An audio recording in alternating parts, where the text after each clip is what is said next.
During the divorce, he tried to humiliate her, but she confronted him in the most unexpected way. From the outside, everything about Hannah and Victor's life looked ideal. They lived in a meticulously designed home in the suburbs, drove matching luxury cars, and hosted frequent soirees for Victor's influential clients. Hannah, a former design student turned housewife, spent her days managing the home, volunteering at local charities, and trying to keep up with the image expected of a successful lawyer's wife. Victor, on the other hand, thrived in the spotlight. He loved being admired, especially for his charm and eloquence. Behind closed doors, however, that charm would slowly dissolve into condescension and control. Over time, his compliments had turned into criticisms masked as jokes, and Hannah often found herself shrinking in his presence. Their marriage had become less of a partnership and more of a performance. Victor controlled all the finances, insisting it was easier if he handled the complicated stuff, even though Hannah had managed her own life just fine before they met. He often dismissed her ideas with a patronizing laugh and made her feel small whenever she attempted to contribute to discussions about the future. Despite feeling stifled, Hannah had convinced herself this was simply how marriages worked, that compromise sometimes meant losing parts of yourself. But a lingering feeling of unease was growing stronger each day. She began to wonder whether love should feel so lonely. The shift started subtly, in moments that passed too quickly to fully register but left a sting long after. At dinner parties, Victor would cut Hannah off mid-sentence to correct her or change the subject. He'd mock her lack of a career, joking in front of guests, "She's retired from the real world," as if her contributions at home were meaningless. Their friends would laugh politely, unsure how to react, and Hannah would force a smile, silently swallowing her pride. Those nights left her restless, staring at the ceiling, her heart aching with the realization that she had become invisible beside the man she once adored. Victor's disregard only intensified as he climbed the social ladder. He'd often return home late, his cologne mixed with the scent of expensive wine. When she questioned him, he'd dismiss her concerns with a cold, "You're overthinking again." She tried to bury herself in hobbies, reading, painting, and long walks, anything to feel like herself again. But Victor didn't hide his disdain. "You spend all day doing nothing and still complain?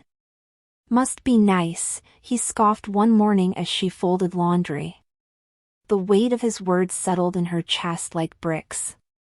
She had once been vibrant, creative, filled with ambition. Now, she was fading, and Victor didn't seem to notice or care. It was supposed to be just another of their signature gatherings, flutes of champagne, waiters in black and white, and carefully curated playlists echoing through their marble-tiled living room. The guest list included Victor's partners, a few judges, and influential figures from the city council. Hannah wore a pale blue dress she had altered herself, the first time she had picked up a sewing needle in years.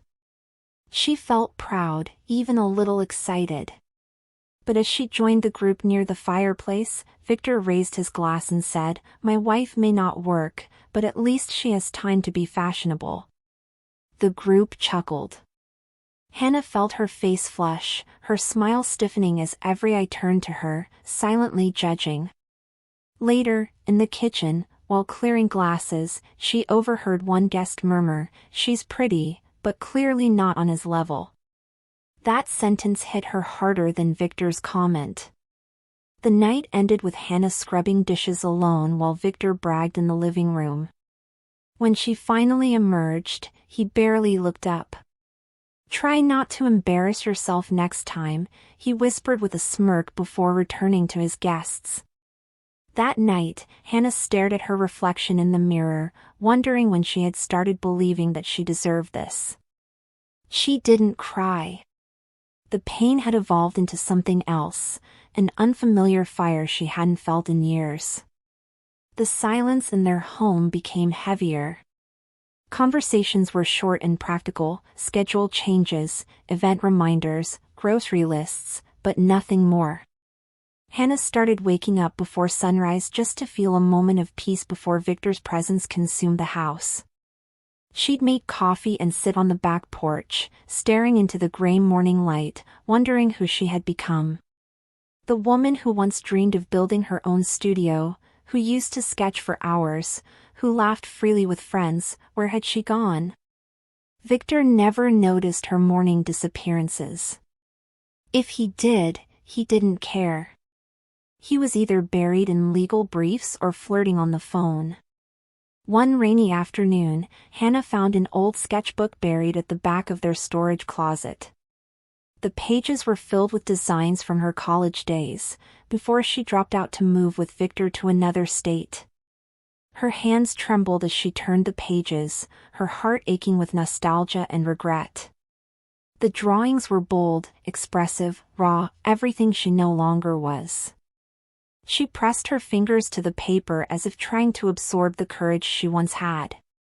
A tear escaped, falling silently onto a sketch of a logo she had once hoped to pitch. It was the first tear she had shed in months. Not out of sadness, but for the years lost to someone who never truly saw her. One afternoon, while picking up groceries, Hannah noticed a familiar face scanning the aisle. Naomi. The name surged into her mind as a warm memory from her past. They had taken design classes together in college and were close until Hannah abruptly dropped out. Hannah? Naomi's voice was tentative but warm. They embraced briefly, the kind of hug that held years of missed conversations. Naomi looked confident, dressed in a simple blouse and blazer, holding a portfolio under her arm. I always wondered what happened to you, she said, her smile curious, not judgmental. Hannah hesitated but managed a gentle laugh. Life got in the way. They sat at a cafe nearby, catching up over coffee. Naomi shared that she now ran her own boutique branding agency. She spoke about clients, contracts, and creative breakthroughs with a sparkle in her eyes that stirred something deep within Hannah. When Naomi asked what Hannah had been up to, she paused. Married. Mostly homemaking. Nothing big. Naomi looked at her closely, then said, That's not nothing. But if you ever want to talk work, seriously, I'd love to have someone like you around. The words lingered long after their meeting. That night, Hannah retrieved her sketchbook again and, for the first time in years, picked up a pencil. The line she drew wasn't perfect, but it was hers. And that meant something. Later that evening, Hannah sat at the kitchen counter with her sketchbook open, the faint hum of the refrigerator the only sound. She began sketching ideas, logos, abstract patterns, typographies she once admired. Her hands moved slowly, uncertain at first, but gradually they found rhythm. She felt something return, something quiet but powerful. A sliver of the woman she once was emerged through each line and curve. Victor walked by, glanced at the sketchbook, and scoffed. You still playing with crayons? He said, smirking as he sipped his wine. She didn't respond, but her hand didn't stop moving. Later, alone in bed, Hannah stared at the ceiling, thinking about Naomi's words. There was no pressure in that offer, no pity, just genuine respect. She remembered how they used to critique each other's work, pushing each other to do better. That version of herself, full of fire and vision, felt like a stranger now. But not entirely gone. With each drawing she revived, Hannah sensed possibility, something she hadn't felt in years. Victor had unknowingly buried her dreams under condescension and control, but they were still alive, deep beneath the dust of his shadow. 2 weeks later, Victor came home early. He wasn't smiling, which was rare. He placed a folder on the dining table without a word. Hannah picked it up and opened it slowly. Petition for Dissolution of Marriage, the title read. She looked up, stunned. "You're divorcing me?" Victor's voice was cold. "It's better this way. You're clearly bored, and frankly, I'm done pretending." His eyes didn't soften. "And let's be real, you won't last a month without me." The blow landed hard, but Hannah didn't cry. Not this time. Something in her had changed. She felt pain, yes, but also a strange, rising calm. Victor had always maintained control. Even now, he delivered the divorce as if it were a corporate memo. He outlined his plan: she'd keep the house until it sold, he'd provide minimum support for a few months, and of course, he'd take care of the real assets. She listened quietly, then asked, "When did you decide this?" He shrugged. "A while ago. But I met someone. No point in dragging this out." Hannah's stomach twisted, but she didn't let it show. Instead, she nodded. "Fine. Let's make this quick, then." Victor looked surprised. He expected a meltdown, not resolve. But Hannah had just stepped into the first day of the rest of her life. When Hannah arrived at the first meeting with Victor's legal team, she wore a calm expression and a navy blue coat Naomi had loaned her. Inside the sterile, modern conference room, Victor's attorney, a man with a smug smile and custom suit, greeted her with a patronizing tone. "Mrs. Carmichael, or shall I say, soon-to-be Miss," he chuckled. Victor laughed along. "Let's not drag this out. She knows she's not entitled to much." Hannah simply nodded. But under the table, her hands were clenched. Every word was another needle, meant to remind her of the years she had wasted as just a wife. The lawyer listed terms, most of them insulting. A small monthly allowance, no claim on the apartment in Victor's name, and no access to the business assets, none of which she had any documentation for anyway. Victor leaned back, enjoying the show. "Hannah, you're not exactly a power earner. Let's be realistic here." His words floated in the air like poison. Hannah kept her voice level. "If that's your offer, I'll review it." She didn't shout. She didn't cry. But as she walked out, she made a quiet promise to herself: they would soon learn who they had underestimated. The first court hearing felt more like a theater. Victor arrived with his new girlfriend, tall, glamorous, and young enough to make the gossip buzz. He wrapped his arm around her waist, whispering something in her ear that made her giggle. Hannah walked in alone, greeted only by Naomi, who had taken the day off to support her.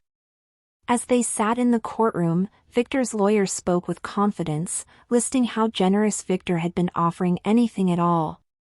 Hannah listened, silent but steady. Victor looked toward her once and smirked, as if he had already won. The judge, calm but firm, requested statements from both sides.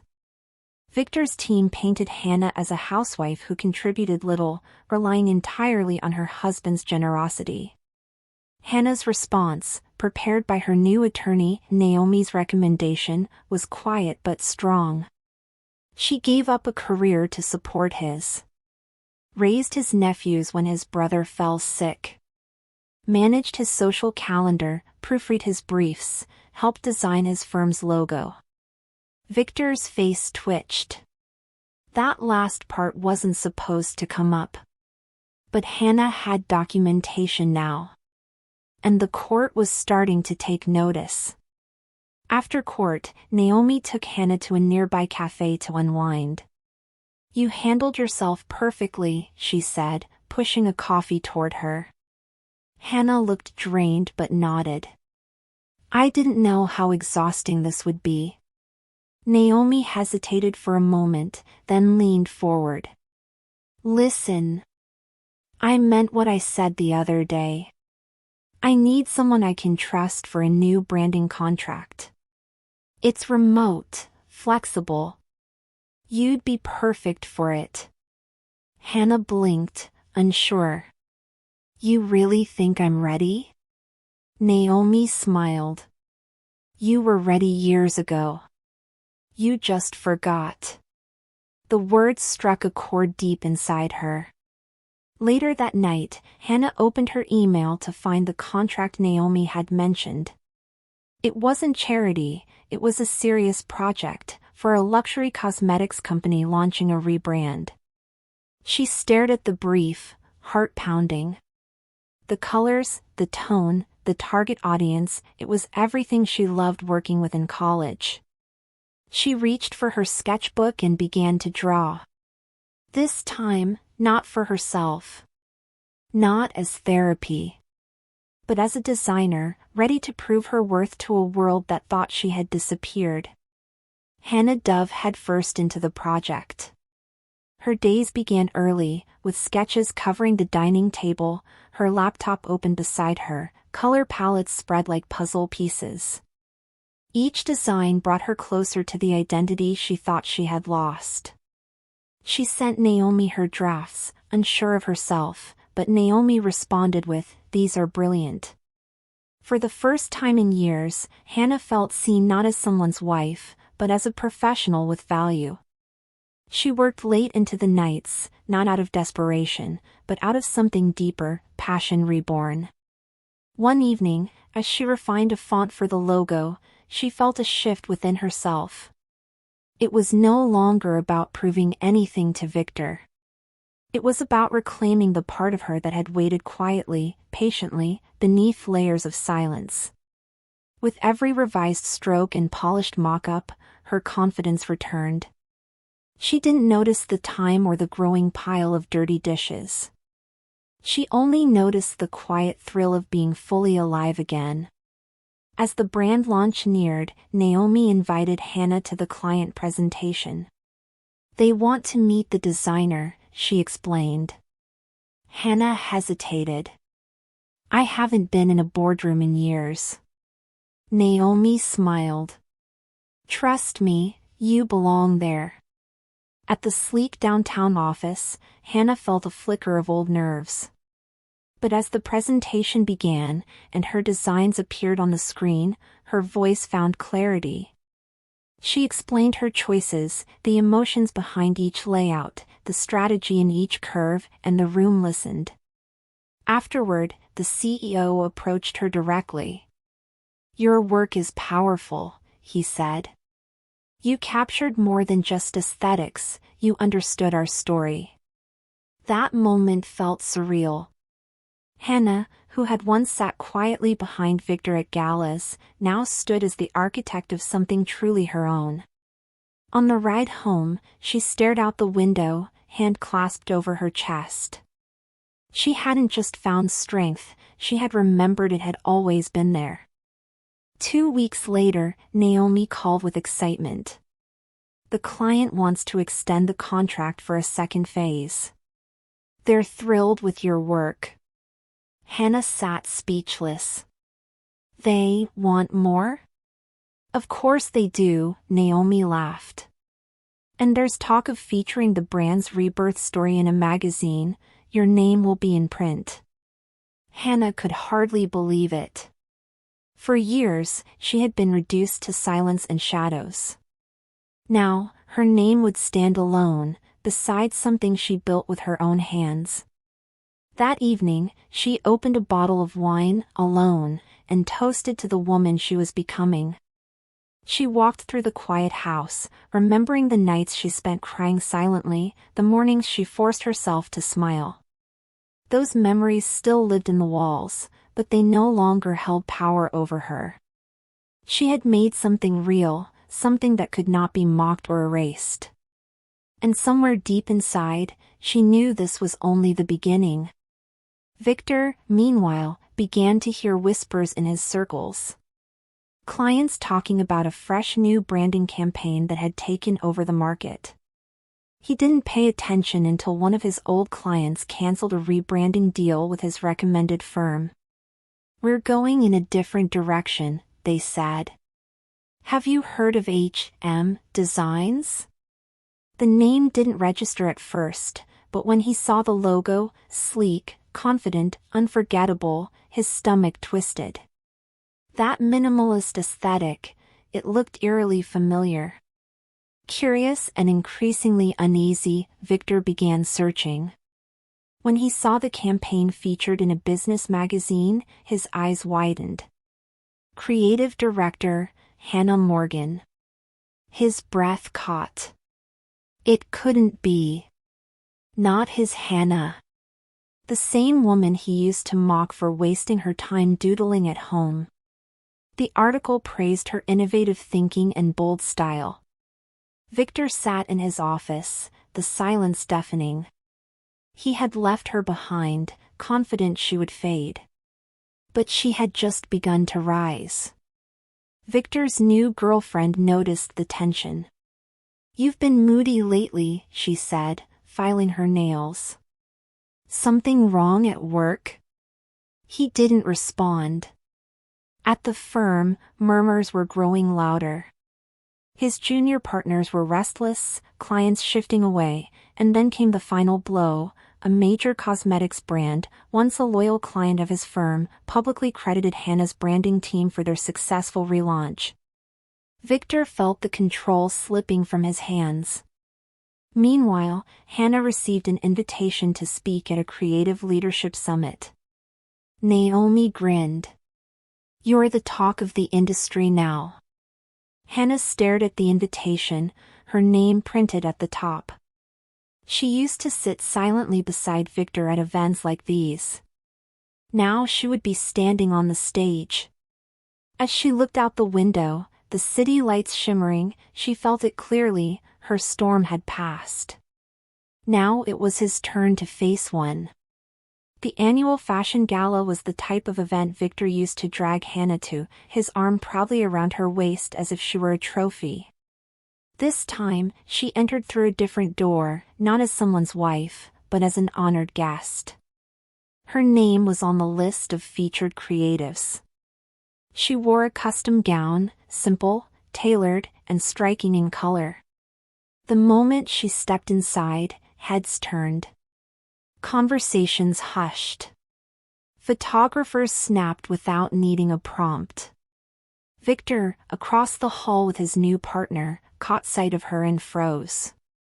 She met his gaze without flinching. He whispered something to his date, trying to play it off, but his discomfort was obvious. Hannah moved with calm confidence, exchanging greetings with industry leaders and executives who now knew her not as a plus one, but as a name that mattered. As the keynote speaker referenced her work, the applause was warm, sincere. Hannah didn't look back toward Victor. She didn't need to. His silence in that moment was louder than any insult he had ever thrown at her. The very next week, Naomi invited Hannah to a meeting with an international lifestyle company. They're considering dropping their old branding firm, Naomi said with a wry smile. Guess who that is? Hannah blinked. Victor's? Naomi only nodded. Inside the glass-paneled office, the executives greeted them warmly. As they discussed creative direction, one of the board members interrupted. We want to introduce you to our current legal advisor, just out of courtesy. The door opened, and in walked Victor. His steps slowed the moment he saw her. Hannah didn't flinch. She stood, extended her hand, and said, Mr. Carmichael. A pleasure. The handshake was brief, his palm cold. He tried to gather himself. Didn't realize you were involved in this project. Yes, she replied. I'm the lead. He shifted uncomfortably as the board members turned their attention back to her. She spoke clearly, decisively, explaining her vision. By the end of the meeting, the firm had voted to sever ties with Victor's firm. Outside the building, Victor called after her. You planned this, didn't you?"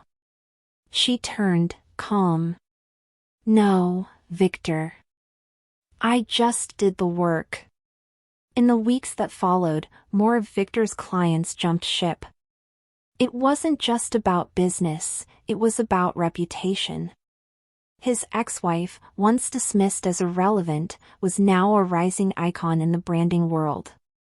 The story was too compelling, and industry insiders loved to repeat it.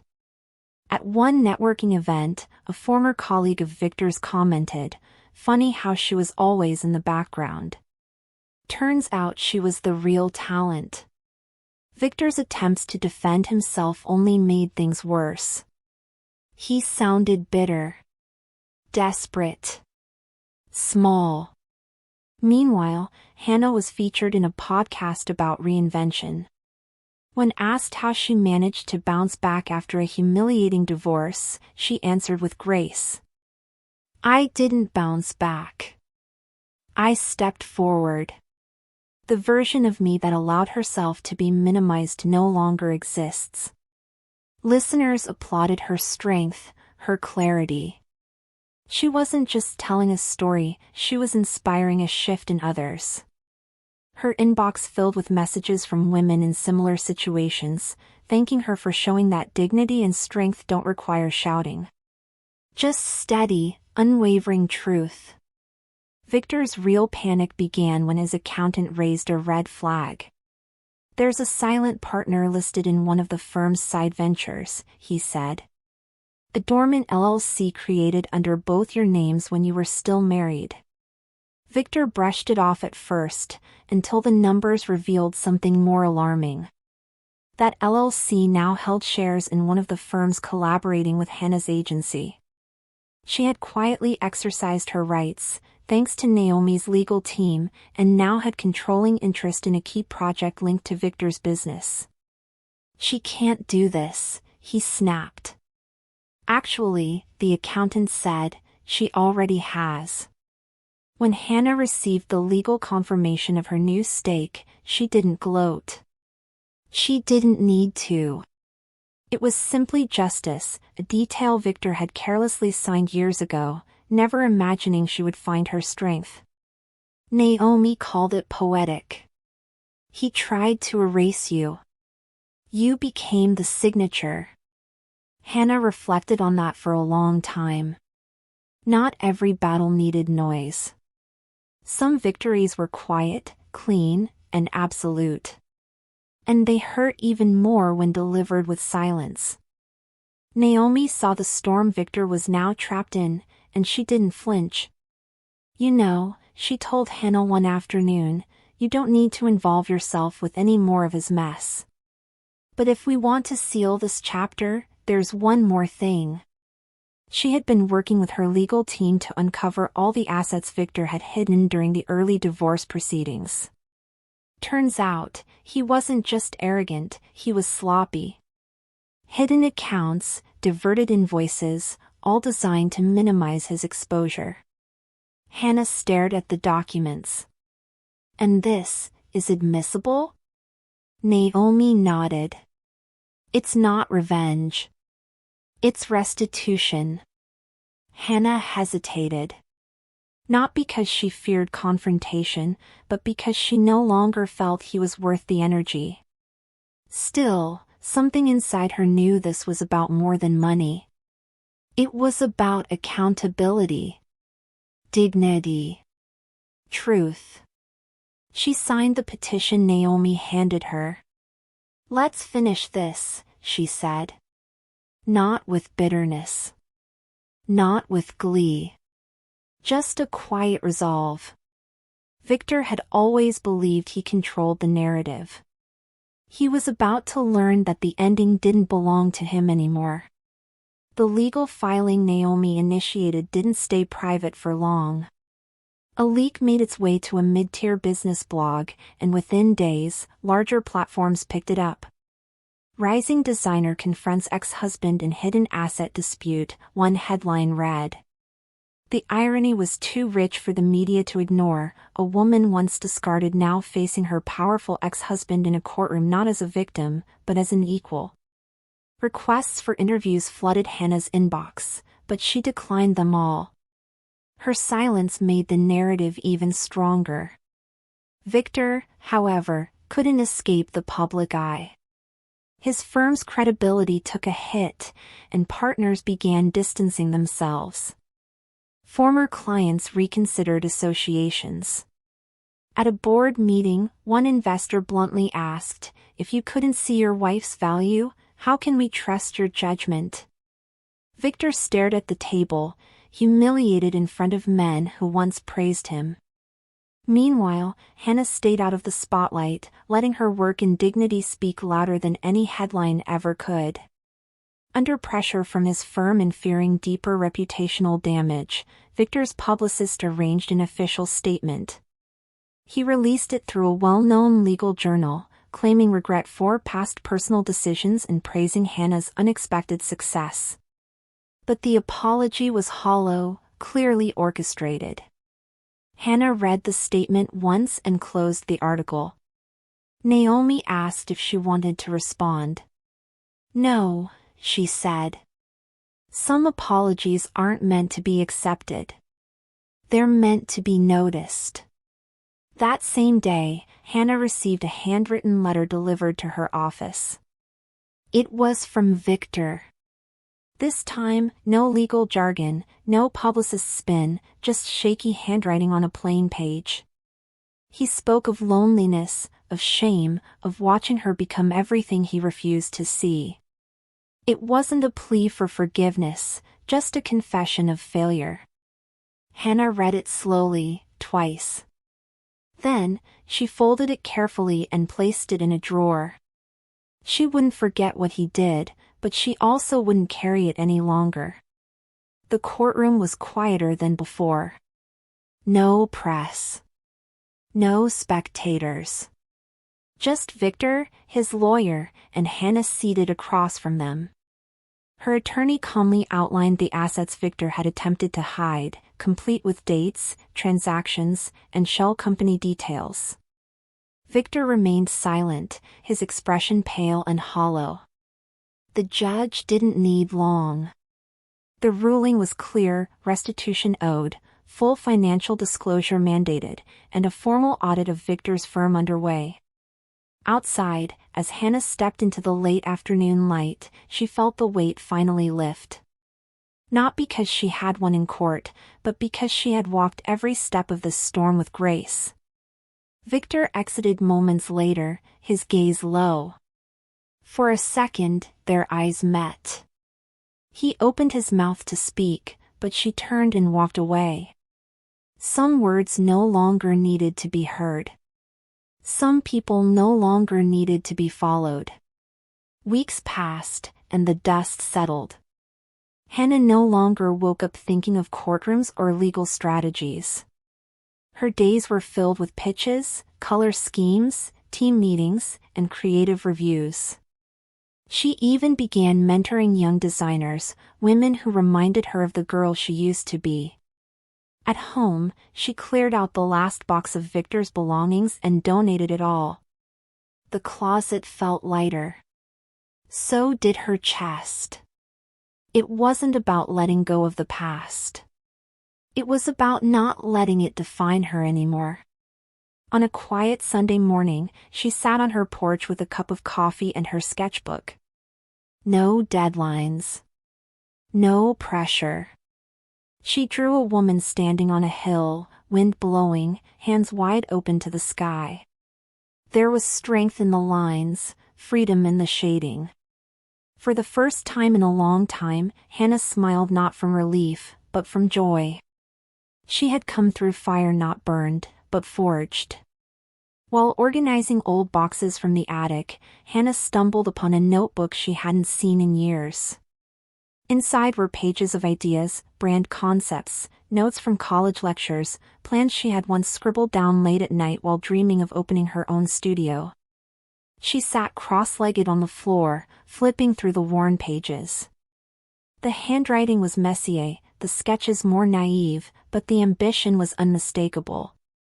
She had wanted all of this before life detoured her path. With a deep breath, she pulled out a blank sheet from her current pad and began rewriting one of those old plans, only now, she had the experience, the network, and the confidence to bring it to life. She titled the page Phase 2. This wasn't a restart. It was a continuation, a deeper chapter. The girl in the old notebook hadn't vanished. She had simply grown into someone stronger, someone ready to build something entirely her own. With the confidence from her recent victories and the rediscovery of her old dreams, Hannah met Naomi for lunch and shared her idea. "What if we merged our strengths?" she proposed. Naomi leaned back, surprised, then intrigued. "You mean a full agency? Our own firm?" Hannah nodded. "Creative direction, branding, business strategy, we could do it all under one name." Naomi didn't hesitate. "Let's do it." That afternoon, they sketched out a vision that blended Hannah's eye for design with Naomi's experience in strategic branding. Within weeks, Morgan and Wade's studio was born, named not just for their surnames, but for the rebirth both had earned. Their launch was quiet but elegant, with a soft rollout campaign that showcased their work without fanfare. Clients followed, drawn not just by their talent, but by their story. Two women who rose, not in revenge, but in restoration. Their office was modest at first, but filled with light, fresh flowers, and energy. Every morning, they arrived not as survivors, but as builders. One morning, among client folders and brand briefs, Hannah found a small, unfamiliar envelope on her desk. The handwriting was unmistakable. It was from Victor's mother. Hannah hesitated before opening it. Inside, a short note apologized for everything her son had put her through. "You were always too good for him," it read. "I just wish I had told you that when it mattered." Enclosed was a photograph from their wedding day, Hannah smiling, unaware of what the years ahead would bring. The letter didn't hurt, it offered something closer to closure. Later that day, Naomi asked if she was okay. Hannah nodded and handed her the letter. "I think people always knew," she said softly. "They just didn't say it out loud." Naomi read the note, then returned it. "You didn't need their validation." "But it's poetic, isn't it?" Hannah agreed. Life had come full circle in ways she hadn't expected.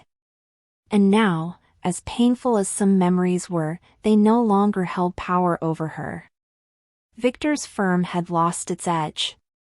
Several partners had resigned, and whispers of internal disputes were common.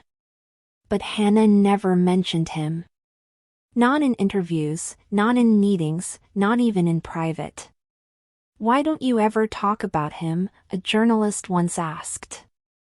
"Because I've already lived that chapter," she replied. "This story is about what came after." It wasn't bitterness, it was focus. Hannah had rebuilt her life without dragging his name behind her. And that, in itself, was the greatest justice.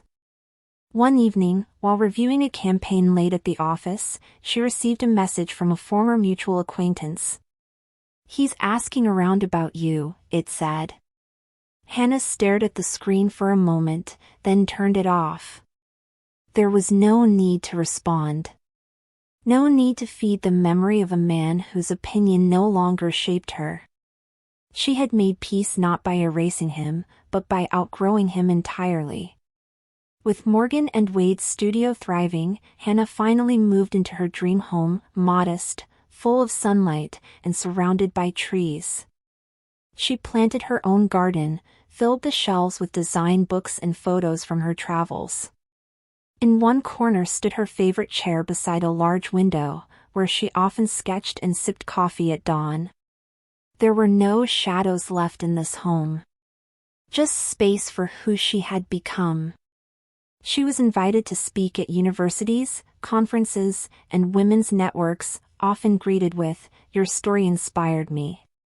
But Hannah didn't think of herself as a symbol. She was simply someone who chose not to disappear.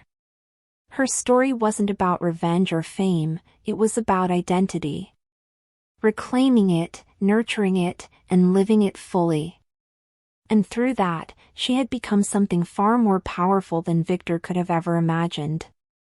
One spring afternoon, Hannah returned to the restaurant where Victor once publicly humiliated her during a dinner party.